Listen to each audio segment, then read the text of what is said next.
साथियों, कल से 10वीं और 12वीं की बोर्ड परीक्षाएं प्रारंभ हो रही है। सभी छात्र छात्राओं ने वर्ष भर अपनी ओर से प्रयास किया है कि वो परीक्षा की ठीक तरह से तैयारी कर सके। मैं अब सब प्यारे बच्चों से ये अनुरोध करना चाहूंगा कि अंतिम समय में आप किसी प्रकार के तनाव से बचे और बिल्कुल भय मुक्त, तनाव मुक्त वातावरण में अपनी परीक्षा दें। जितना आप स्ट्रेस फ्री रहेंगे, उतनी बेहतर तरीके से आप परीक्षा में परफॉर्म कर पाएंगे। और 10वीं और 12वीं की जो बोर्ड परीक्षाएं हैं, ये आपकी शैक्षिक जर्नी का केवल एक छोटा सा पड़ाव है। बोर्ड परीक्षाएं किसी भी छात्र के काबिलियत का पूरी तरह से संपूर्ण पैरामीटर नहीं है। कुछ हद तक केवल छात्र की एबिलिटी का जो है एक संकेतक होता है। इस बार माध्यमिक शिक्षा मंडल ने एक द्वितीय अवसर भी दिया है।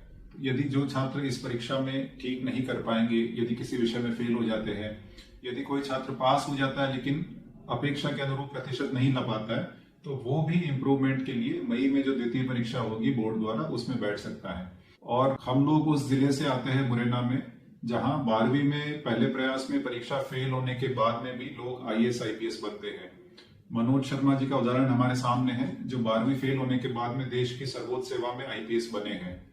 तो यदि आप अच्छा नहीं भी कर पाते बोर्ड परीक्षा में, तो भी आपको किसी प्रकार के तनाव में, अवसाद में, डिप्रेशन में आने की आवश्यकता नहीं है।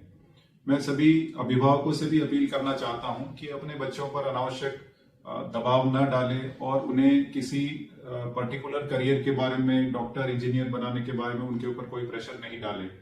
हर बच्चे का अपना टैलेंट होता है, हर बच्चे की अपनी क्रिएटिविटी और काबिलियत होती है। इस देश को उन्नत कृषकों की भी आवश्यकता है, इस देश को उद्यमी व्यापारियों की भी आवश्यकता है, और इस चंबल की धरती को वीर सपूतों की भी आवश्यकता है जो भारतीय फौज में, सेना में जाए। ये पूरी तरह से हम बच्चों के ऊपर छोड़ दें कि किस प्रकार का करियर वो चुनना चाहते हैं। तो एक बार पुनः मैं सभी छात्र छात्राओं को बोर्ड परीक्षाओं के लिए अपनी शुभकामनाएं देता हूँ। स्ट्रेस फ्री रहें और बिल्कुल तनाव मुक्त होकर अपनी परीक्षाओं को दें।